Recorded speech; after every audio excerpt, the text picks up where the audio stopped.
This month's podcast episodes are proudly sponsored by my own book, Bring Your Product Idea to Life.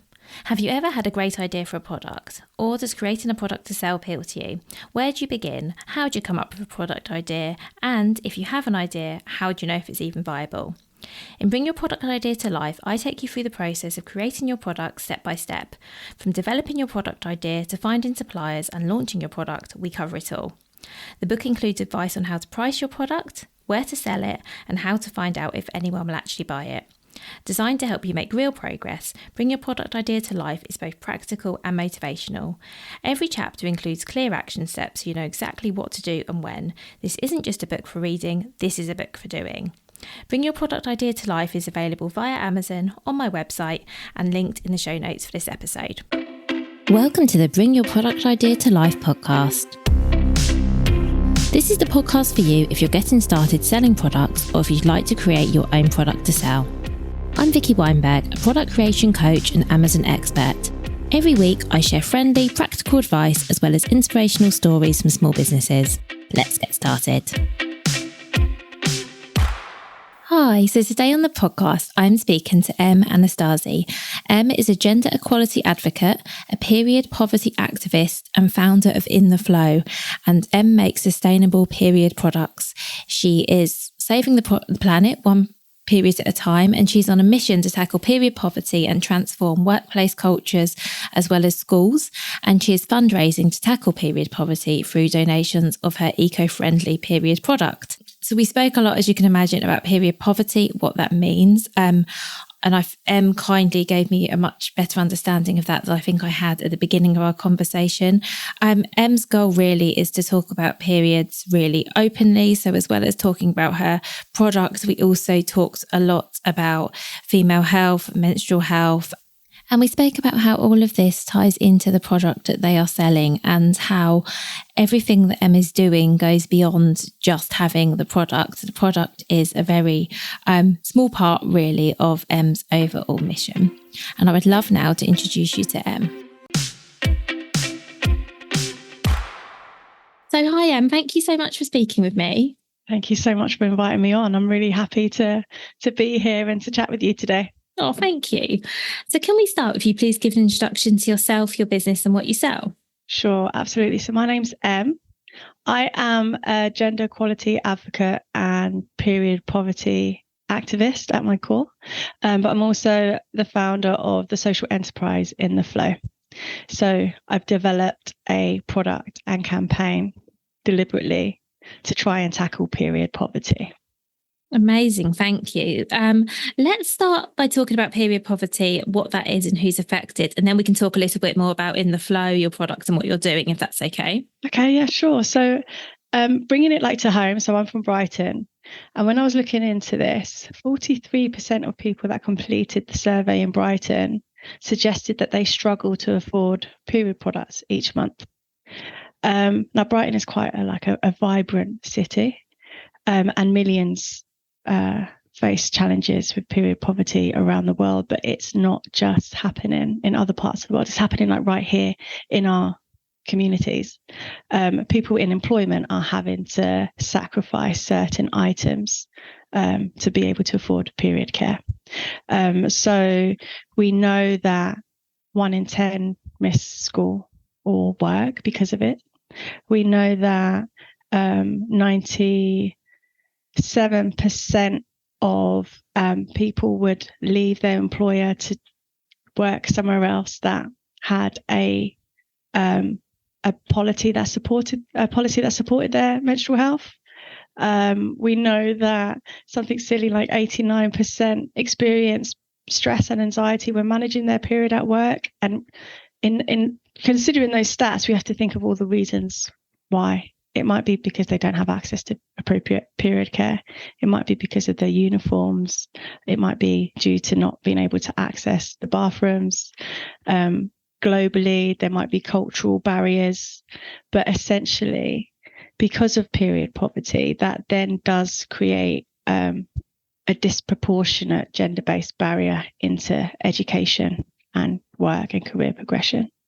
So my whole thing around it is that everyone should have the potential to reach their full potential, and this shouldn't be a barrier or obstacle for them to reach or achieve that. That makes so much sense. Thank you for explaining that. And as you were talking, I was thinking, that what you're saying does mean there are people who perhaps aren't going into school because they perhaps can't afford or don't have access to period products, or struggle with periods, people who aren't going into work for those reasons. And that's when you share the result of that survey, you said that took place in Brighton.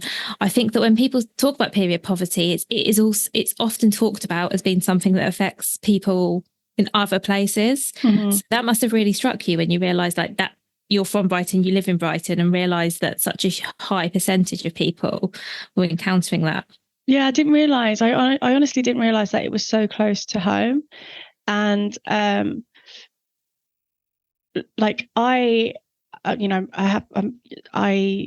had not experienced period poverty at that point, but I'd been caught short before, which I'm sure is something that we can all relate to. When you think it's only the last 3 to 5 years that femtech has evolved, and tracking, like menstrual health tracking apps, have really helped us understand our body clocks and when we're due on. Prior to that, I was working as a dental nurse in an all-white uniform, and I remember I came on my period, but due to the demands of the job, I had a patient in the chair. I couldn't just leave. I sent a message to my colleague saying, can someone come and relieve me? But no one was free or able to do that. So I had to sit there for like 45 minutes to an hour until the treatment had finished, sort the patient out before I could then go and care for myself. I had to run down like 2 or 3 flights of stairs, walk into a staff room where everyone was having their lunch, where I visibly stained my uniform.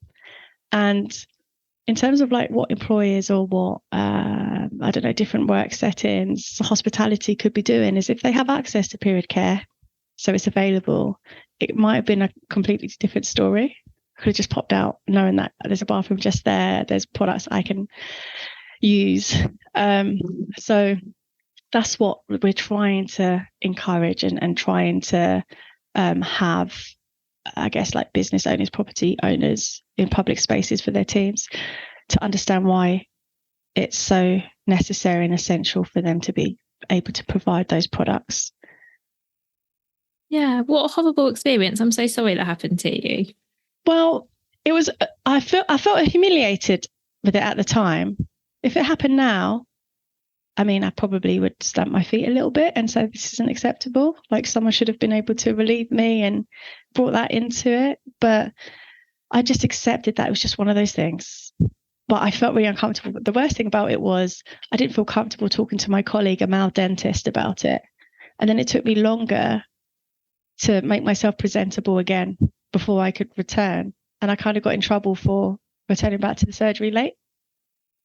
So I think, period poverty isn't just not being able to access products. It's the silence around menstrual health, because I think people unintentionally feed into the stigma and shame. They might not want to talk about it because they don't feel comfortable or confident, or like it's not their space to talk about it. But that does feed into the stigma and shame. The silence perpetuates all of those things. So that's why we're trying to normalize the conversation and invite people in to talk about it and to normalize it, because it's a very natural thing, as we all know.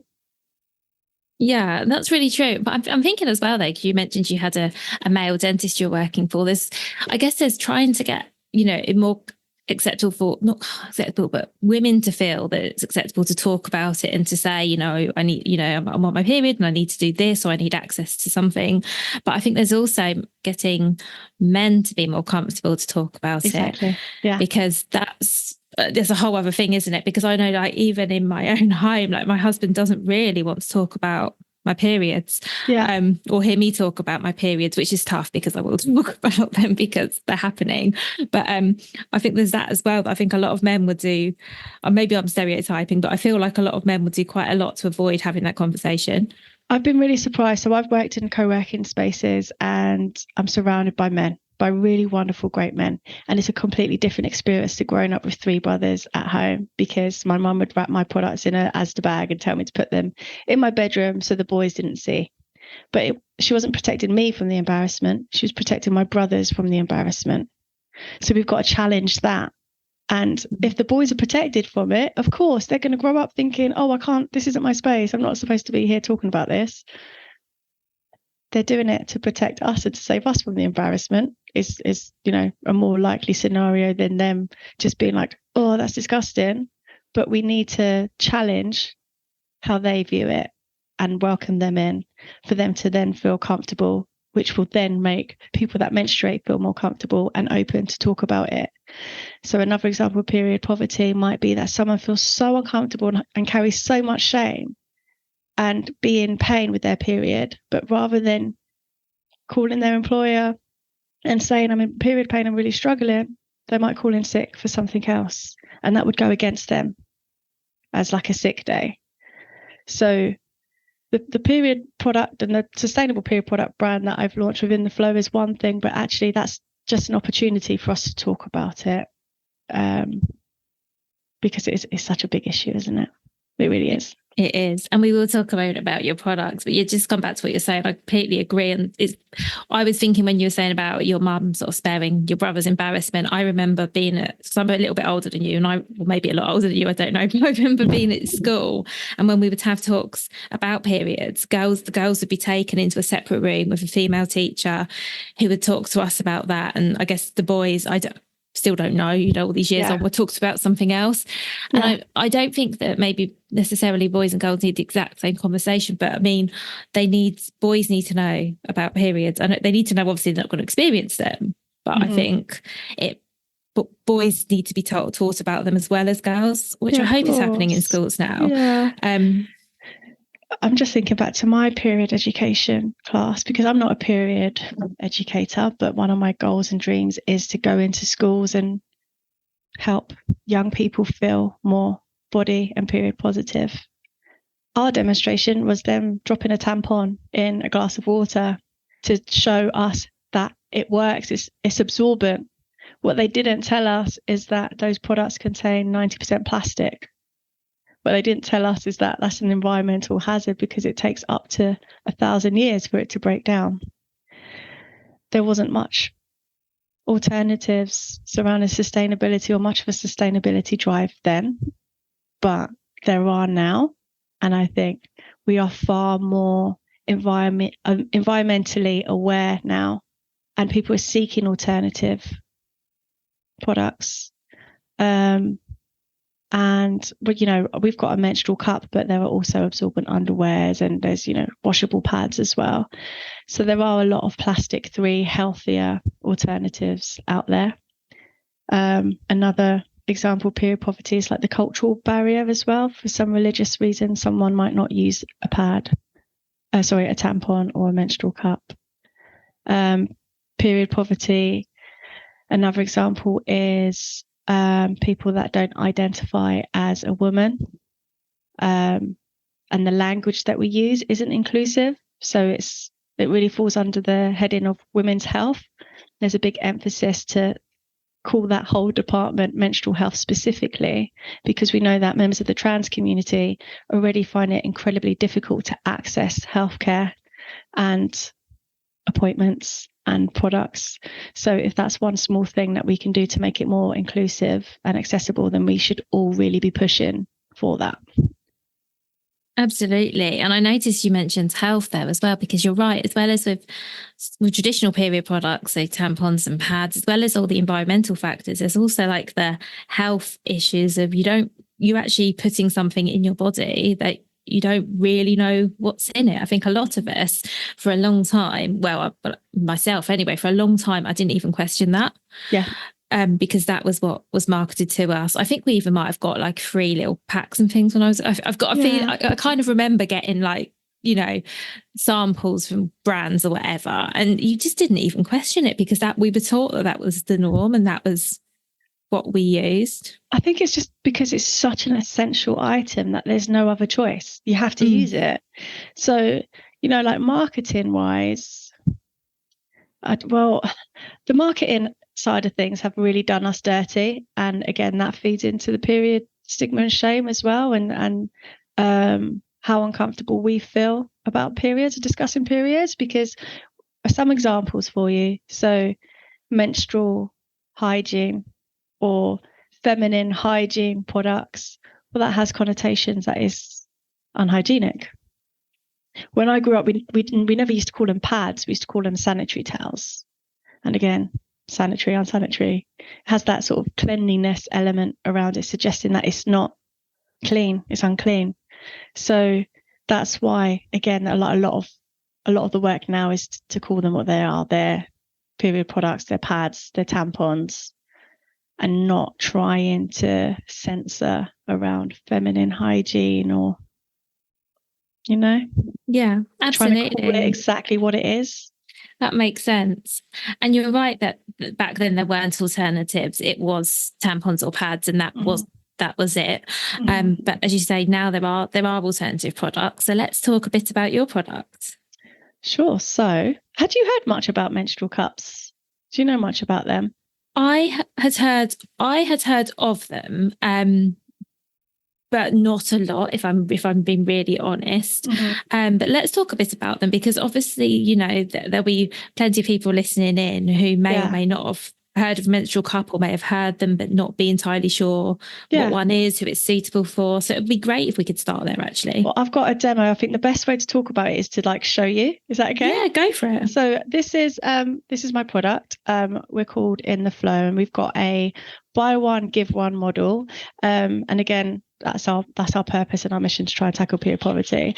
So our menstrual cups are made of a medical grade silicone.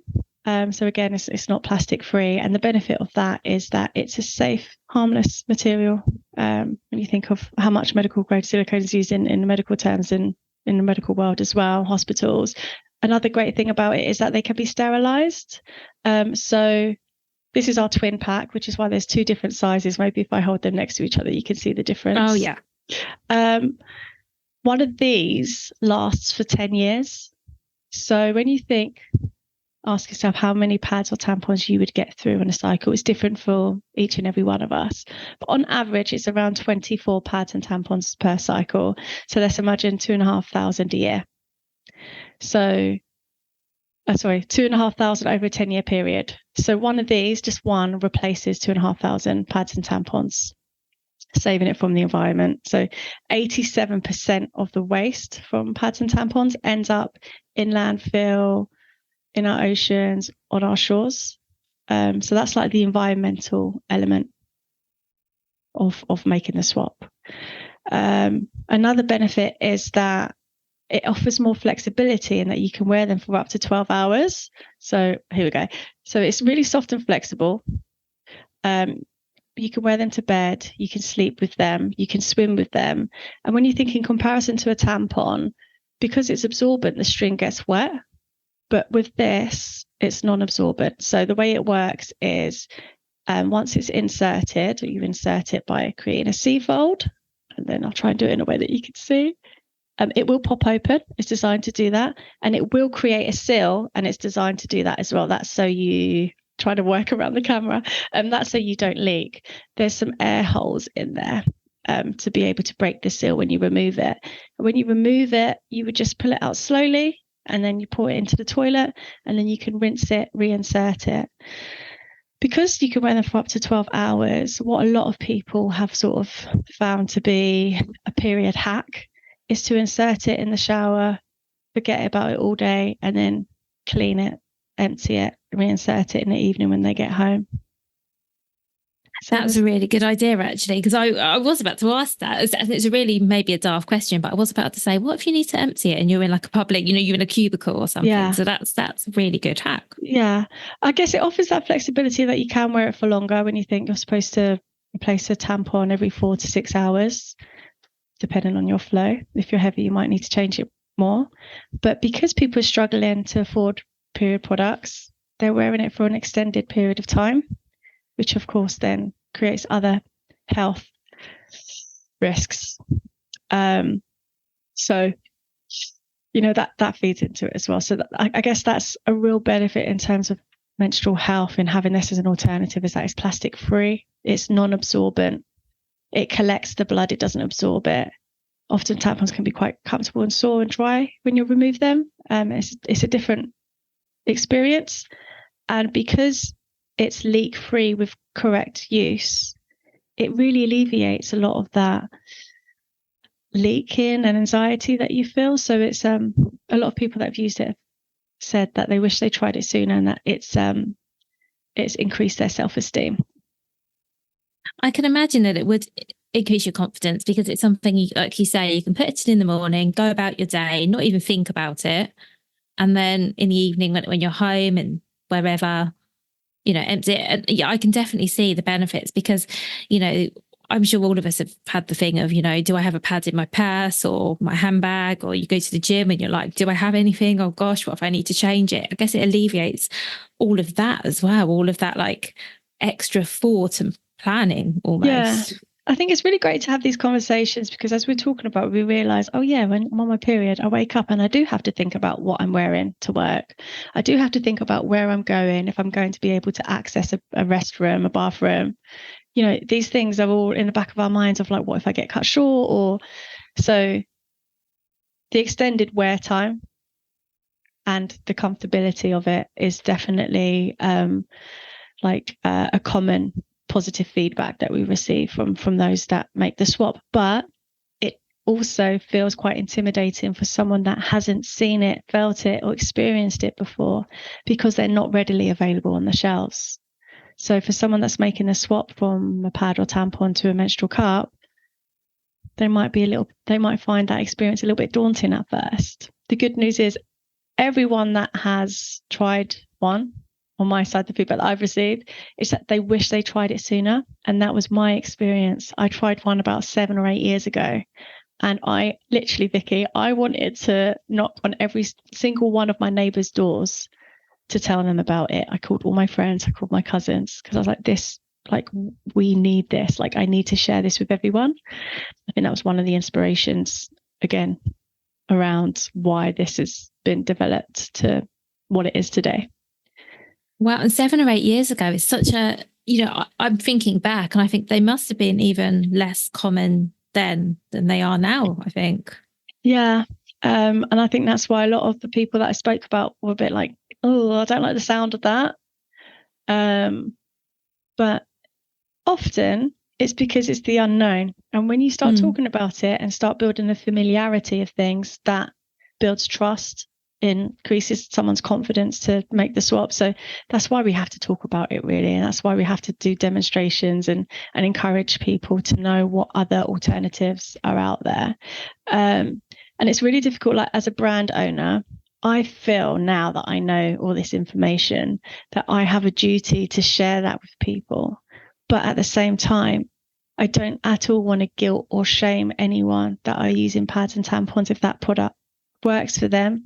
I just want to make them aware, because I think if a lot of people knew, they'd be influenced, or they might want to consider that for themselves.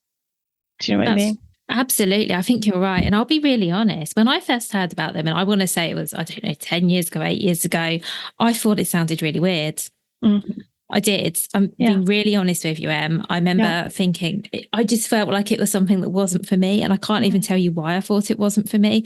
Possibly because it wasn't, it's not mainstream now by any means, but possibly because I never knew anyone that used one. I just heard of it, but nobody in my life was using them. You don't see them in Sainsbury's on the shelves or in the pharmacist. Or actually, that's a really good point. You might not know the answer to this, but I'm just occurs to me that as I've said that, I don't actually think I've seen menstrual cups on the shelves now. I have a theory behind it. I would love to, Sainsbury's, if you're listening, hello, I'd love to be stocked on your shelves.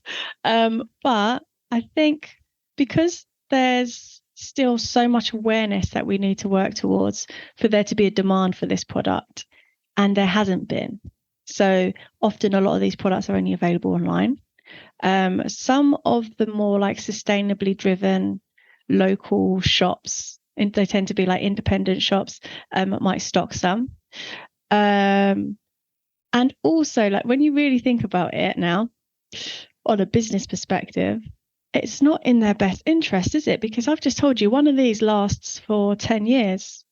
So the value of this product, other menstrual cup products are around 20 to 25 pounds.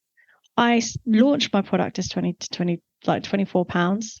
But then the feedback that I received from friends and from people in employment was like, yeah, but 20 pounds is a lot of money up front. And in my messaging, I was saying, yeah, but then you save like £1,400 over 10 years. If you think someone spends on average £12 a month on period care, £144 a month, £1,440 over a 10-year period. I'm like, £20 investment saving £1,400 is good.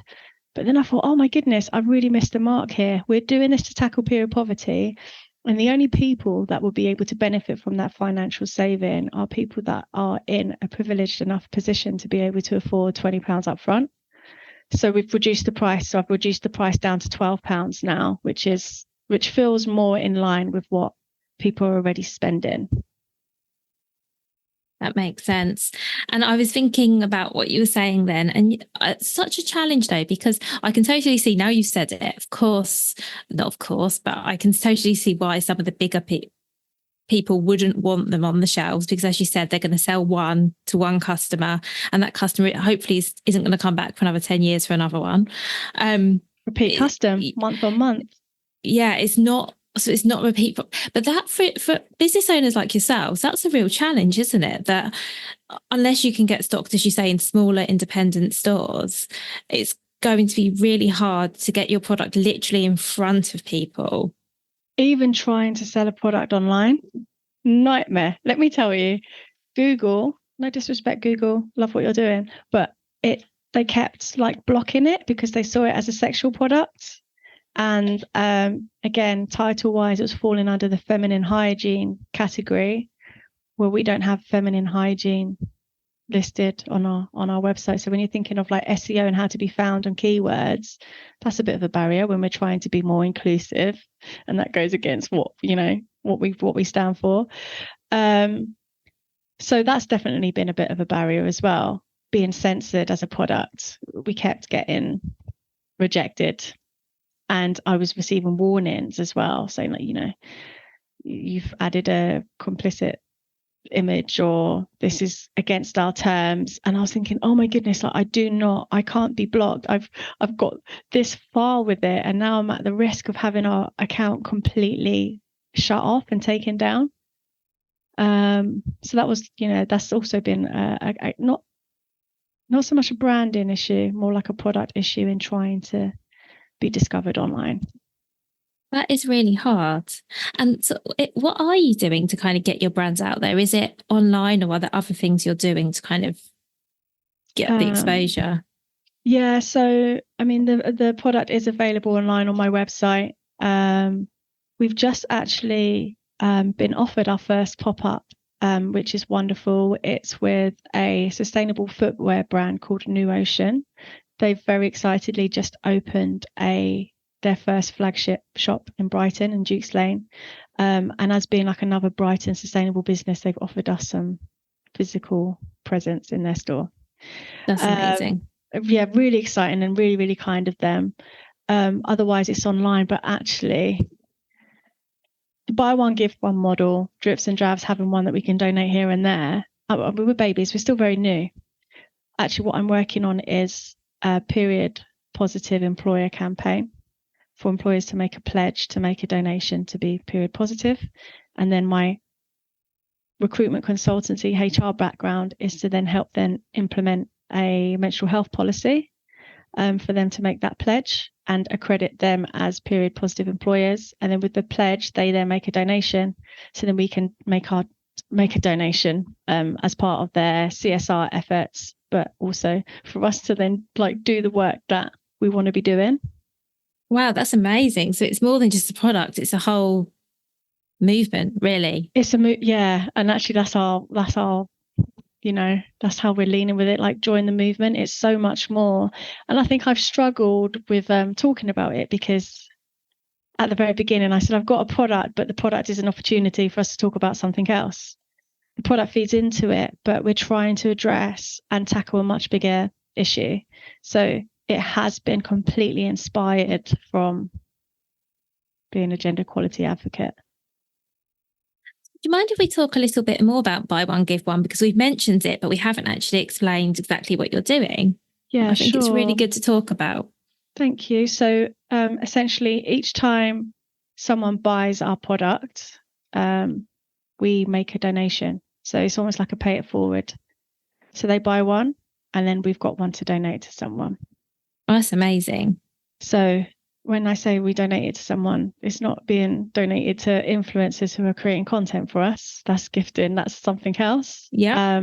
But we're working with charitable partners, underserved low-income communities, for us to be able to give them some. To people who are actually going to benefit to people that from actually them. need them. Yeah. So one of my campaigns at the moment is a part of this period positive pledge. With them making donations means that we can work in local communities and have like an Ask for Flow campaign. So we'll have a sticker in community centres or where, you know, people that might need that product frequent. But again, rather than it feeling like a charitable donation or them really having to ask for it, for us to try and maintain their dignity, and the most kindest way for us to do that is to say, like, if you're struggling with period products, come in and ask for Flow, and then they've got a bag that they can just say, okay, there you go, that's for you, like no questions asked. So hopefully we can do it in a really gracious way to support someone. That's all absolutely amazing. I'm kind of blown away by all that you're doing, Em, because it's so much more than a product. Yeah. And so it is, isn't it? It really is. It's not like a 20-second intro or conversation. So it's nice that you made so much time for me to be able to share that with you and explain it in a little bit more detail. So thank you. No problem at all. And the final thing I'd like to talk about, if that's okay, is the other piece of this is, and you've touched on it before, is gender equality and what you're doing there as well, because I think that we should talk about everything around this. Yeah, thank you. Well, because it is a gender-based barrier, that's why, one in do you know what? It was 1 in 10, but I think it's now actually 1 in 5. I said 1 in 10 at the beginning. More recently, the research suggests it's now 1 in 5 that miss school or education or work because of period poverty. So that's young girls. So in terms of like gender equality wise, that's how that feeds into it. It's acknowledging and understanding the intersectionality of how that looks. And of course, it's going to look different for each person, but it's more than just there's so many like moving components to it. But that's the real essence and divide as to why this feeds into gender equality and why I'm doing it that way. That's amazing, because I think you're right. There is definitely a piece missing, isn't there? Like whether it's education or empowerment for young girls and women. Yeah, absolutely. And they're disproportionately affected by it. So that's the focus, really. We've acknowledged it, we know it exists, and now it's more than just raising awareness. We have to take action. Definitely. Do you want to talk about some of what you're doing within the flow to tackle it? Yeah, sure. So obviously, like, we've got the product anyway, we've got the buy one give one model. The last year for me has been strategizing and developing a way of being able to make more of an impact rather than just through the individual sales of the product. Because I never, if I wanted to be like a brand owner and like I would white label something and drop ship on Amazon, or like that would be the money maker. But that's not really been the reason or purpose behind what I'd like to achieve within the flow. My absolute goal with it really is to fundraise for us to then be able to go into schools, deliver these educational presentations to let them know what sort of products are available, how that might make them feel, what they might experience, the impact on the environment, society, and the communities as a whole. My absolute dream is for period care to be made available. France have free period care. I think we're a long way off, but a lot of people are really pushing for it. Schools have some funding to apply. I guess I've mentioned slightly around like different barriers around some, for some cultural, religious reasons. Not everyone's going to use our products. So our product isn't for everyone, but our brand is. Like the core mission behind In the Flow is to serve everyone. And I think that's what I'm having the most fun with as well, is like connecting all the dots and then working with people that can help us in some way. So right now I'm looking for sponsors. I'm looking for people to join on to my period positive employer campaign as a funding opportunity. I'm looking at getting into events because that's they're the spaces that we can talk about it. So that's everything that I've been working on beside the product side of things, the product development side of things. That's amazing. And I feel like the product is what we've talked about the least. And I guess that is kind of deliberate, because I know that while the product, you do have a product, it feels like a small piece of everything that you're doing. And I think, as you said at the start, I think this whole conversation is really important. And yes, we can talk about your product, and thank you for showing us that. And I'm going to make sure that video is included when we share the episode. I think it's good for people to have an understanding of the product. But I guess the need for the product comes from that bigger picture. It just has such a great impact. I think I always think you should just lead with empathy. And I think we all have the power behind us to make a real difference in the world. And not everyone has the opportunity to either find their purpose. It might be something that they haven't discovered yet, and they're still trying to discover what that might be. But I feel like in having this, I've become so aware that this is now my purpose. And I think when I introduce myself as an activist, I think people might be a little bit put off by that. They might think that that's quite aggressive. And different, like activism looks different in many different ways. I'm not out marching the streets. I have been before, but I've got a set of skills and experience. I love design. I love developing ideas. I love, brainstorming. I love community. So I think that's how I've been able to create and develop this outside of it just being a product.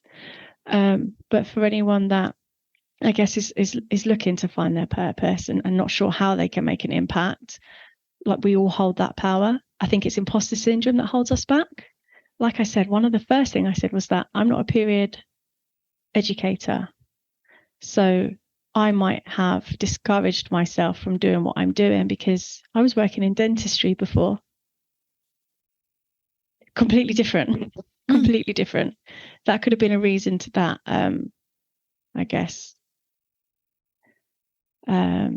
stopped me from feeling capable or like I was the right person for it. So I guess for anyone listening that feels like they've definitely experienced that self-doubt, if you care about it and you believe in yourself, just do it. Just start and see where it takes you. That's such great advice. Thank you, Em. Because I think you're right. I think there's always a temptation to think, someone else will do that. Or you just stick to what you know. I've been doing this for the last 20 years. It's safe, it's comfortable, which it is, and it's fine, but you can still have passion projects. This started as a passion project, and then I just became obsessed with it. The more I researched, the more I dug, the deeper I got, basically. Oh, thank you. And one last question before we finish, Em, is, and I mean, you've given us plenty of advice already, but what would your number one piece of advice be for other product creators? Just be super aware of your self-limiting beliefs and what you tell yourself, because there is a solution for absolutely everything. Really understand your market and your demographic. I think sometimes when we have an idea, it's so wonderful, it's so new and shiny that we think, oh, this is going to absolutely work. But there's so much that needs to go into understanding if there is a need or demand for it. There's definitely been platforms that I wish I hadn't experienced at the beginning, because spending in ads and marketing made me feel so far removed from my mission, because I felt like if I'm spending that in marketing and advertising, I could be spending that in donations. So it felt really uncomfortable for me. And I didn't quite realize how much you have to spend on those sort of things for you to be discovered. And I think that was a real oversight for me, having my first product-based business, because that's what it is, right? You've got to start somewhere. I've got to have a product to be able to do all the other things that I'm doing. So I think really complete your research and understand what sort of platform is right for you and your market. That's brilliant advice. Thank you so much, Em. Pleasure. Thank you. Thank you so much for listening right to the end of this episode. Do remember that you can get the full back catalogue and lots of free resources on my website, vickyweinberg.com. Please do remember to rate and review this episode if you've enjoyed it, and also share it with a friend who you think might find it useful. Thank you again, and see you next week.